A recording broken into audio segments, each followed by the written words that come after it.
Back at MITA Unshackled at our home base in Phoenix, Arizona. Back from Benzinga, which was an incredible podcast, an incredible conference. We had interviewed like 30, 40 industry professionals, some great content on there. Mr. Rogers would be jealous of our reach, which has always been my goal. I don't know, I grew up on the educational thing. But Dimitri Downing back here again. And we are pleased to be joined with Kaila, one of the OGs from the Arizona and now the West Coast cannabis industry. Is it kind of West Coast? Yeah. Well, another thing I haven't actually said before, national cannabis industry as well. But Kaila, I know you've been involved in the industry for about 8 years. A lot of people watch our podcast for educational purposes, so they can learn about who's who in the industry and how to get involved. So let's start with your journey, who you are and how it started, and get to who you work for. And then we can talk about Curaleaf in a second. Sure. Yeah. So I'm Kaila Strong. Been in the industry a bit. I've always worked and been in Arizona, in the Arizona market. To be honest, I come from more of a traditional agency background from a marketing perspective, and kind of worked my way up the ranks, but always found myself kind of two separate people. I was my cannabis person outside of work, and then I just could never bring it into the executive ranks, at agency side, and always felt a draw to come into the industry. I just happened to get recruited by a company that was looking for their first full-time hire. They wanted to hire someone in marketing, and it was 6 or 7 interviews back and forth because I wasn't quite sure that I wanted to leave my cushy position in the executive ranks, but decided to join Jupiter Research. And so Jupiter was the first distributor of C-cell products in the United States. Grew it from a little 2-bedroom apartment, to we sold the company for over 200 million back in 2019, continued and saw the company go public, and had a great run with the team over there. Fully support everyone over at Jupiter. They're amazing. What year did you start with Jupiter? Yeah, so that was back end of 2016, early 2017. Cool. And you were coming out, who are you working for Jupiter? You said it wasn't in the industry.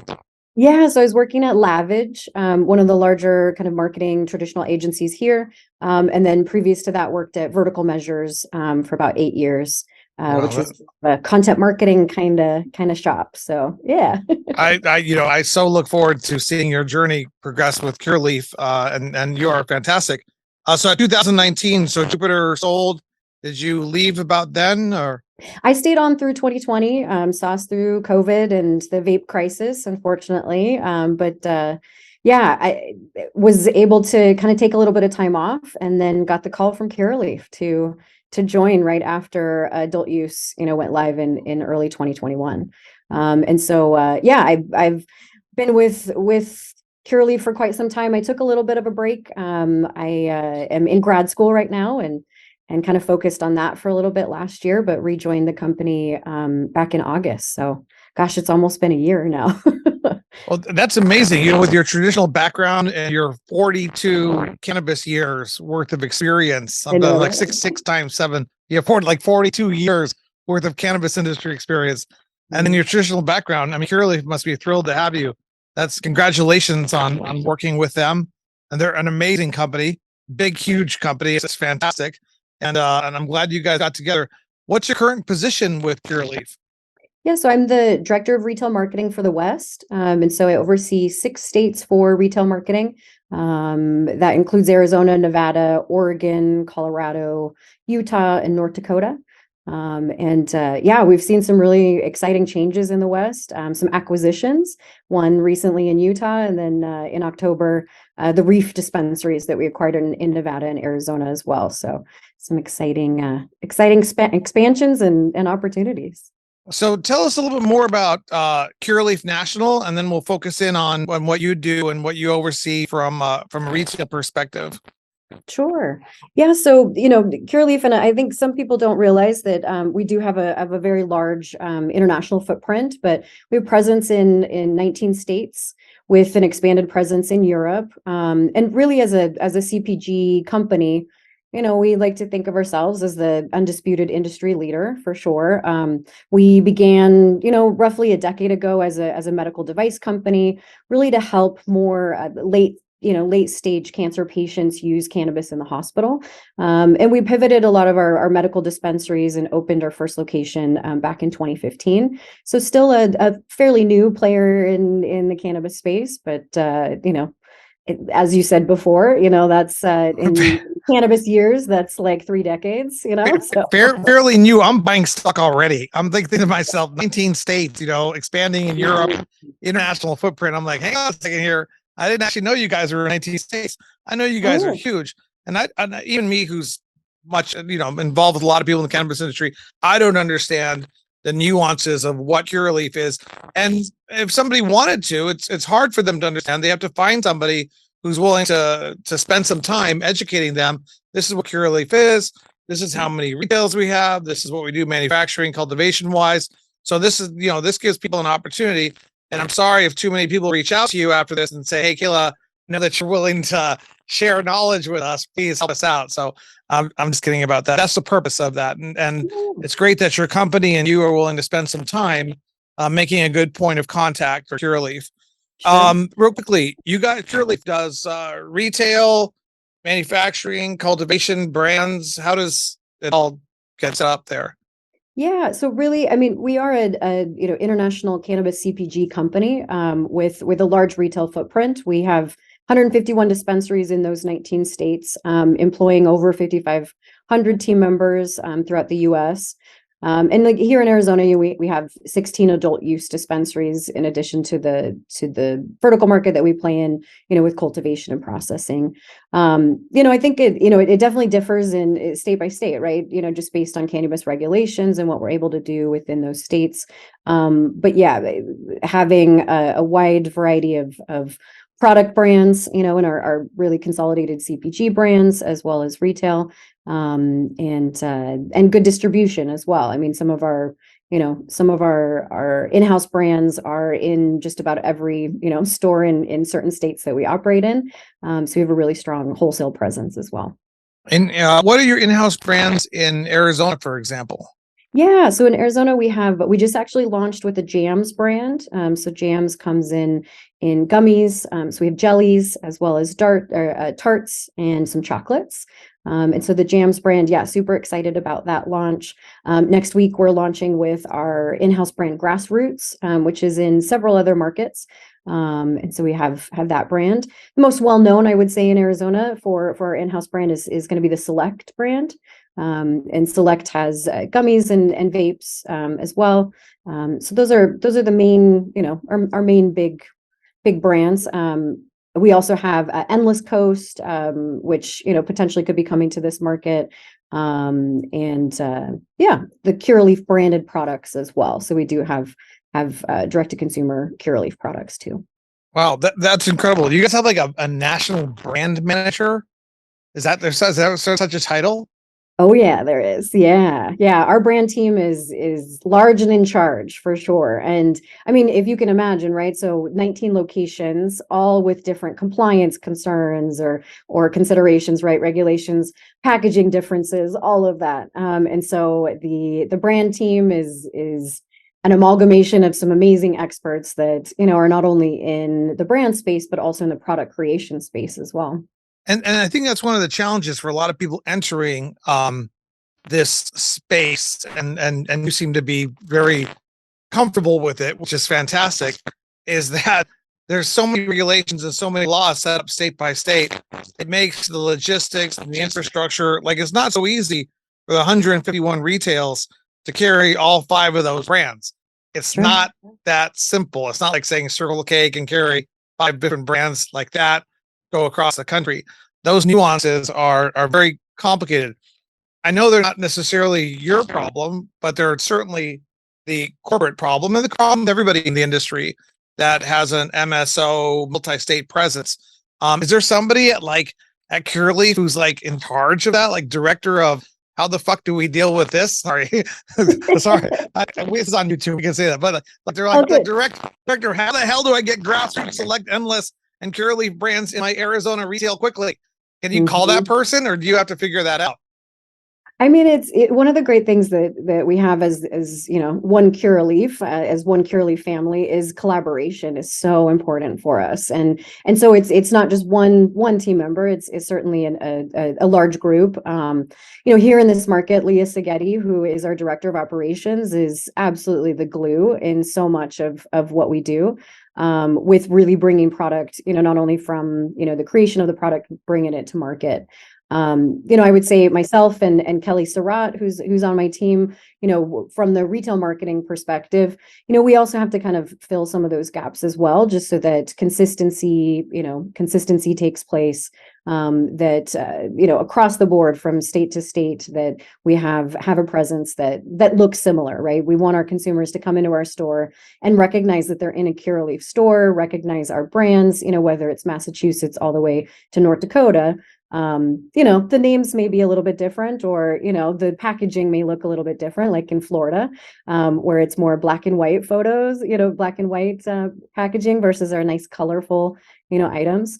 So it's definitely a concerted effort across a wide array of individuals. I will say that the big piece is, the national team does an amazing job to be able to really work with us on a concerted effort, almost like a conductor, right? And being able to move the pieces and parts to be able to have those consistent launches.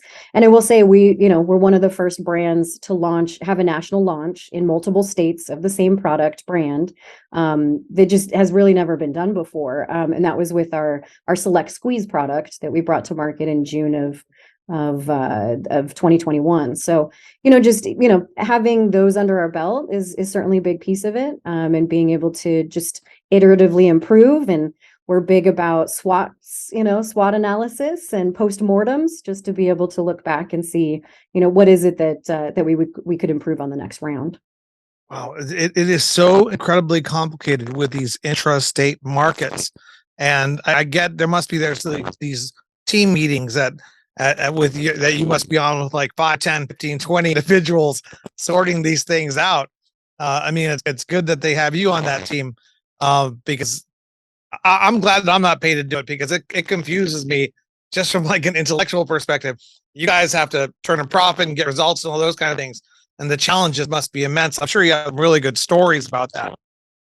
For sure. Yeah. No, and I think that's, so many of us in cannabis, whether you've been in it for a couple months or a couple of years, have those, I don't know, I would almost say, resume builders in a sense, right? It's those intangible items and those experiences that you just have to go through in order to learn the lessons that you can bring into the next role that you're in. And so many of those, with Curaleaf. And so, not all of them are salacious either. I think sometimes we overcomplicate things, and the solution can be very, very simple. And that's where, being able to leverage past experiences. What we do in cannabis is unique for sure, but some of it has been done before. It just might be more on the agricultural side or in the healthcare sector, right? So it's being able to really draw upon some of those aspects. That makes it incredibly important to just find solutions. So, director of retail marketing for the West Coast, what does that job description look like? And how does that work on the daily basis? I'm just trying to put my mind around that. For sure. Yeah. So it's much of it is built around strict calendaring. We have our, twice a year kind of large all hands on deck meetings to be able to strategize and plan. And then be able to back into campaigns in that way. So very often, we're working several months ahead. We've well into the 7/10 planning or back to school planning right now, those kinds of cycles. And so a big aspect is that, and all team members being a part of these collaborative, brainstorming sessions, and really just using true project management to really be able to back into a lot of the deadlines and dates that we have for campaigns. But of course, there's always the outliers that happen. And I'm a firm believer in, traditional kind of sprints with project management and being able to focus on heads down projects, but then also peel away 10 to 20% of your time for those one-off kinds of projects, because they just inevitably will come up, whether it's a change with AZDHS and all of a sudden regulations are different, so we have to pivot, or just simply we can attach ourselves to some new trend, right? And be able to do it first and bring it to market first. So day to day is very different. But I have a wonderful team there's 4 of us on my marketing team, and we manage our 6 states really well. And a big piece of that is being able to divide and conquer, play to each of our strengths. And so, I love the event side and more of the project management. I mean, you'll see me at Earl Cup, setting up the booth and tearing down the booth and, those aspects. That's not for everybody, right? So I'd much rather, the team members that are focusing on CRM and the text message campaigns, email campaigns, things of that nature, to not necessarily be stuck out in the field. So we do a good job of delineating tasks where our strengths lie.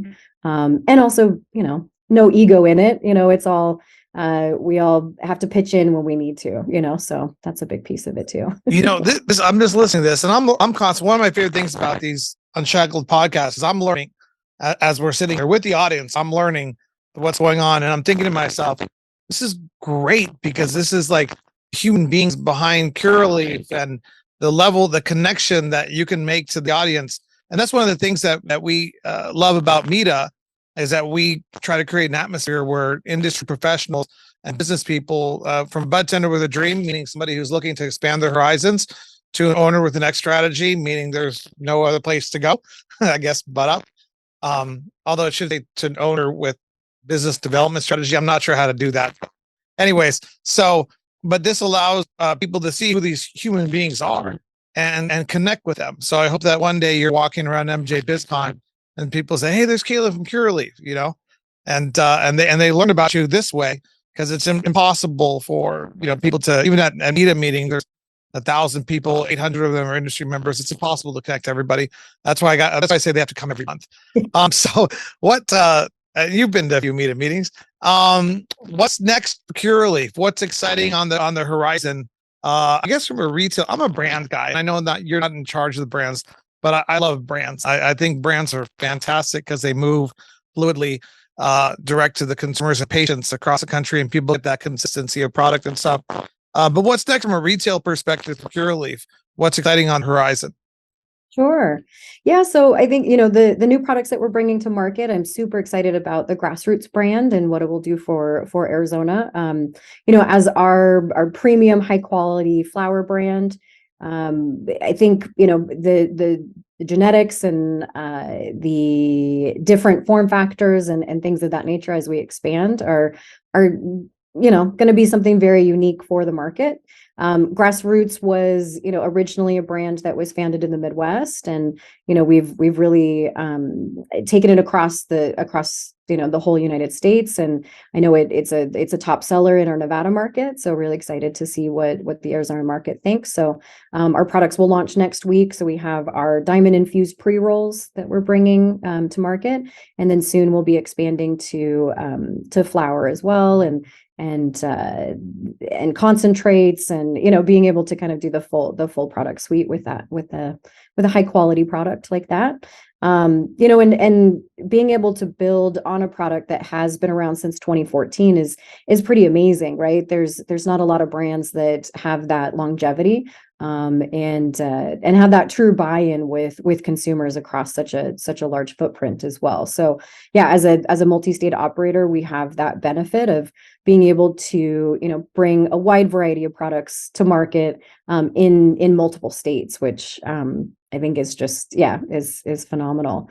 And really by planting our roots kind of in the Grassroots brand and bringing that to market across multiple states, we're excited to see where the product expansions go from there. Well, I'm excited to see where Curaleaf goes. I'm excited to see where you go, and I'm excited to see where you guys go together, because this has been great. I mean, I don't know that many people at Curaleaf, but I feel as if when I'm talking to you, I'm getting to know you, and I'm getting to know Curaleaf, which is fantastic. And I love that humanizing factor. And I really, really appreciate you being here. can I get a commitment at some point that we'll have you and the brand development team or whoever it needs to be from Curaleaf and all different brands in here at the Phoenix, all the brands you have in Arizona, and we'll go through them one by one and the differentiators and who they are and where they come from and you see what I'm saying? Because I think that's it's not our podcasts are more designed for industry professionals, but it all begins with the people in the industry. As you know, from a marketing perspective, they're the ones telling their friends and their family where to shop and what to consume. You know what I'm saying? For sure. No, we would love to. Yeah. Yeah. And being able to table at MITA and be able to educate for each of the brands. Yeah. Let's do it. Yeah. You're maybe there's a national brand development specialist guy or lady who wants to come on here. Then we can have all the brands here and talk about them, or the local one, whatever it needs to be. But certainly that would make for an excellent podcast. I love it. Yes. No, and any excuse, to come out to beautiful state of Arizona, right? I mean, it's easy to extend that invite. All right. Well, there's a retail show coming up. What is it? MJ Unpacked? Are you going to be out there at MJ Unpacked? We will have a team out there. Yeah. I might not be specifically, but yeah, excited. I love the MJ Unpacked shows. I mean, they just throw such a good conference. Yeah. Well, if there's other team members you connect me with, we'd love to get them on our live podcast out there to connect them with other individuals in the industry so people can learn more about how things work. But we're very excited to be sharing in the future whatever Curaleaf does and wherever it goes. I did not know you guys were so large. I knew you guys were one of the top 5, but now listening to you, I'm just impressed. So thank you very much for joining us.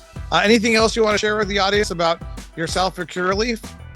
I would say just, come by a Curaleaf store or a Reef store in Arizona, or in Nevada, any of our markets, really. I mean, we have 151 dispensaries in 19 states. So hopefully you can find a Curaleaf near you.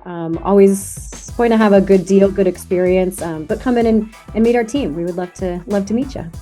All right. Well, thank you, Kaila, for joining us. And thank you, Curaleaf, for allowing you to present yourself to the audience and take time out of your busy day. And have a very good 420. I'm sure you guys have some exciting specials. This will be out after 420, so we don't need to mention them. But maybe you'll be at MITA next week or May, and if they bump into you, they can say hello. Awesome. Yes. No, I'd love to say hello. Yes. All right. We'll see you again soon on another episode of Meat Unshackled. Thank you, Kaila. Thank you, Dimitri.